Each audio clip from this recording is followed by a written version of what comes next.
Revelations.Unveiled.Detroit.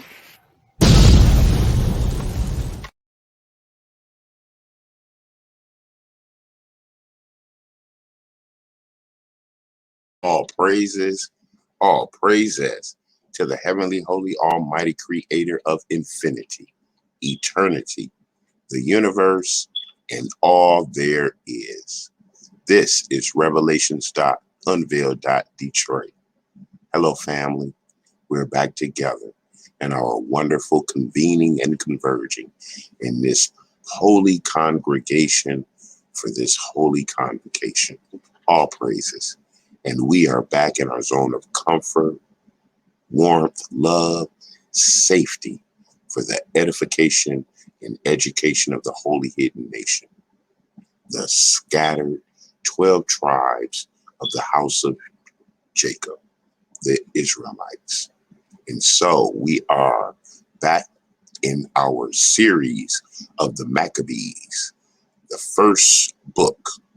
This is the history removed from our Bibles.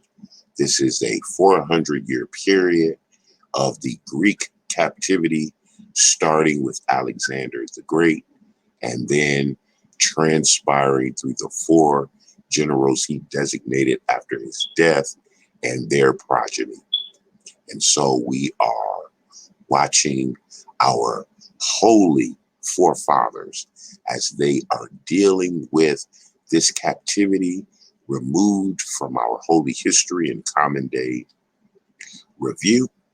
And so this gives us that insight so that when we continue in the books of the Gospels of the New Testament, we have an understanding of who are the Greeks, the Gentiles, the Jews, and the scattered 10 tribes of the northern house of Israel. And so we will be picking up and listening to a pre-record of the first book of Maccabees, 13th chapter, the selection of Simon. And let's see.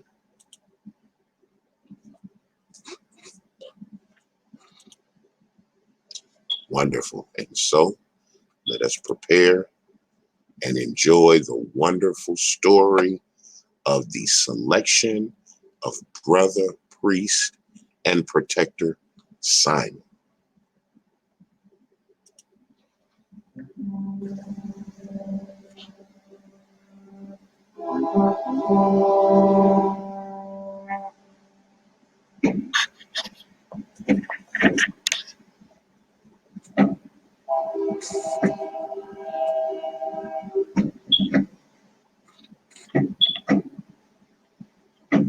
The book of First Maccabees, chapter 13, verse 1.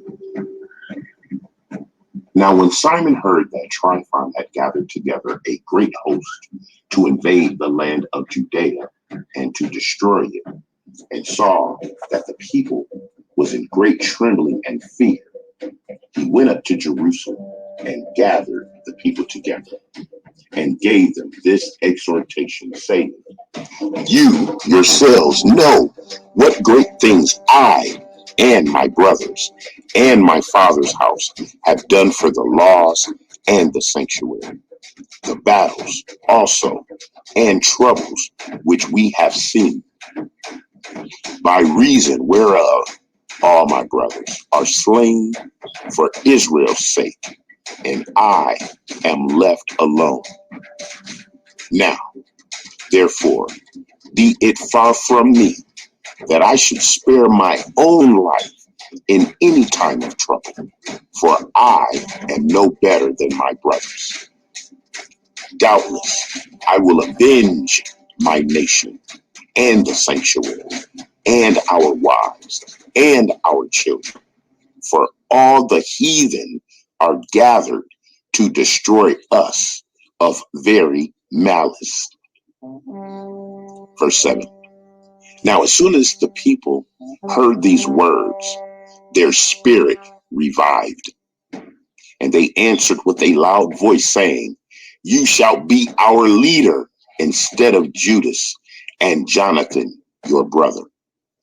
Fight you our battles, and whatsoever you command us, that we will do. All right, family. So we see here that the people have anointed Simon Maccabees to be their leader and military commander going forth after the death of his brothers, who were his previous brothers, which were Judas and John. So now we are in new leadership of the citizens of Jerusalem, the Israelites of Judea. And we continue, verse 10. So then he gathered together all the men of war and made haste to finish the walls of Jerusalem, and he fortified round about.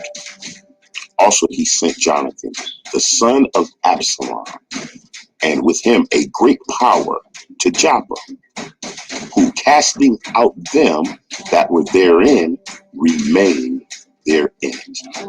So Absalom went to Joppa and kicked all the people out and stayed there. So Tryphon removed from Ptolemais with a great power to invade the land of Judea, and Jonathan was with him in ward. But Simon pitched his tents against Adida, over against the plain. Now when Tryphon knew that Simon was risen up instead of his brother Jonathan, and meant to join battle with him, he sent messengers unto him, saying, Whereas we have Jonathan your brother in hold, it is for money that he is owing unto the king's treasure, concerning the business that was committed unto him. Wherefore now send 100 talents of silver, and 2 of his sons for hostages, that when he is at liberty, he may not revolt from us, and we will let him go. All right, so family, Tryphon is holding Jonathan hostage, and they want money and 2 sons, so as an assurance that he won't cause a revolt against him and his armies. Verse 17.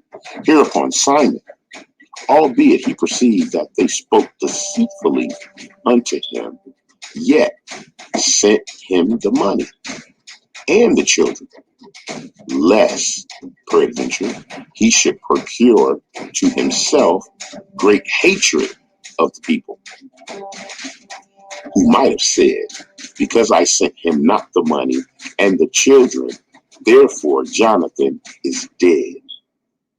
So he didn't want to get accused of Jonathan being killed for not honoring the so-called tribute. So he sent them the children and the 100 talents. Howbeit, Tryphon dissembled, neither would he let Jonathan go. So he didn't break up the army, and he didn't release Jonathan. And after that came Tryphon to invade the land and to destroy it, going round about by the way that leads unto Adorah. But Simon and his host marched against him in every place, wheresoever he went. Now, when they that were in the tower sent messengers unto Tryphon, to the end that he should hasten his coming unto them by the wilderness, and send them food. Wherefore Tryphon made ready all his horsemen to come up that night. But there fell a great snow, by reason whereof he came not.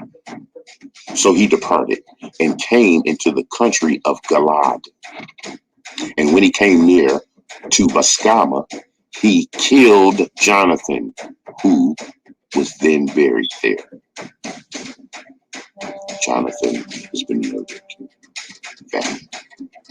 Afterward, Tryphon returned and went into his own land. Then sent Simon, and took the bones of Jonathan, his brother, and buried them in Modin, the city of his fathers. And all Israel made great lamentation for him and bewailed him many days. Simon also built a monument unto the sepulchre of his father and his brothers, and raised it aloft to the site, with hewn stone behind and before. Moreover, he set up 7 pyramids, one against another, for his father and his mother and his 4 brethren. And in these he made cunning devices, about the which he set great pillars, and upon the pillars he made all their armor for a perpetual memory, and by the armor ships carved, that they might be seen of all that sail on the sea. This is the sepulchre which he made at Modin, and it stands yet unto this day. Now Tryphon dealt deceitfully with the young king Antiochus, and killed him, and he reigned in his stead, and crowned himself king of Asia, and brought a great calamity upon the land. Then Simon built up the strongholds in Judea, and fenced them about with high towers, and great walls, and gates, and bars, and laid up food therein. Moreover, Simon chose men, and sent to King Demetrius, to the end he should give the land an immunity, because all that Tryphon did was to spoil. Verse 35. Unto whom King Demetrius answered and wrote after this manner. King Demetrius unto Simon the high priest, and friend of kings, as also unto the elders and nation of the Jews, sends greetings. The golden crown and the scarlet robe which you sent unto us, we have received, and we are ready to make a steadfast peace with you. Yes, and to write unto our officers to confirm the immunities which we have granted. And whatsoever covenants we have made with you shall stand, and the strongholds which ye have builded shall be your own. As for any oversight or fault committed unto this day, we forgive it, and the crown tax also, which you owe us. And if there were any other tribute paid in Jerusalem, it shall be no more paid.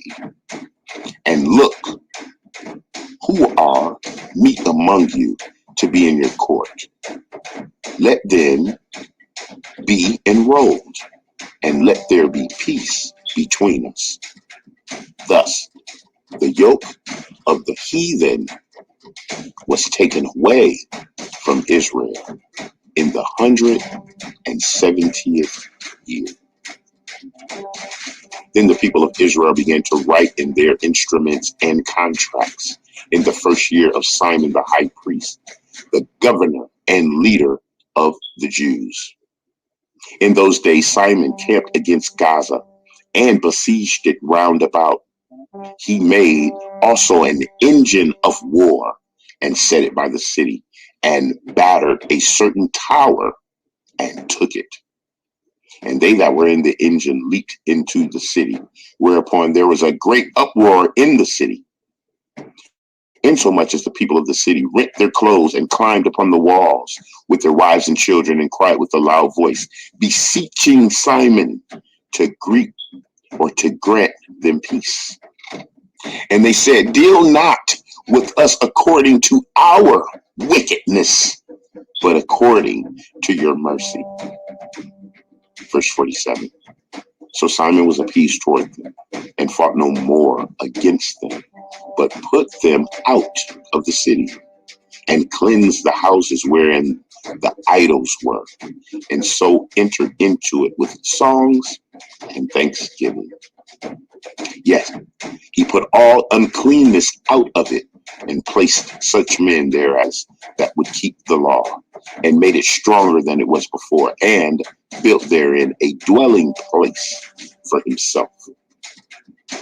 There also of the tower in Jerusalem were kept so straight that they could neither come forth nor go in the country, nor buy nor sell. Wherefore They were in great distress for want of food, and a great number of them perished through famine. Then cried they to Simon, beseeching him to be at one with them, which thing he granted them. And when he had put them out from thence, he cleansed the tower from pollutions, and entered into it the 37th day of the second month, in the 171st year, with thanksgiving and branches of palm trees, and with harps and cymbals, and with viols and hymns and songs, because there was destroyed a great enemy out of Israel. He ordained also that day should be kept every year with gladness. Moreover, the hill of the temple that was by the tower he made stronger than it was, and he dwelt there himself with his company. Verse 53. And when Simon saw that John, his son, was a valiant man, he made him captain of all the host, and he dwelt in Gazera.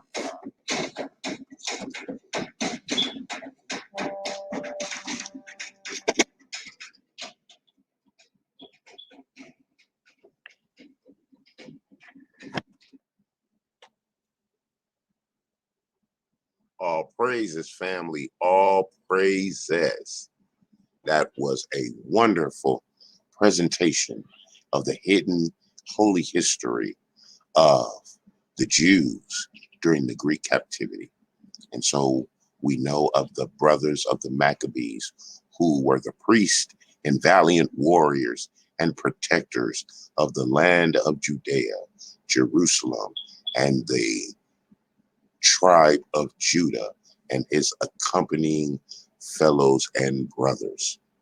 And so, as we continue through this wonderful book of history, as we become more enlightened and educated and edified as to that history which was lost to us, as we put together the pieces of the mysterious but majestic puzzle, we begin to understand as we slowly merge into the Roman or the Greco-Roman Empire transition.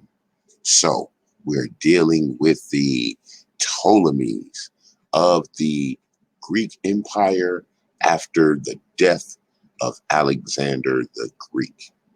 And so, family, coming up is chapter 14. We eagerly anticipate so that we may continue to expand and expound on the wonderful words of wisdom of the Holy Creator, the Most High God. And so, family, we continue our journey in perseverance, patience, endurance, so that we may overcome. And until then, until we reconvene at the knee of wisdom to continue our sipping at the wine of the divine and chewing on the bread and meat and manna of the word. We shall be in love, we shall be in education, and we shall endure. And until we are together again, I love you. I love you. I love you. This is Revelations.Unveiled.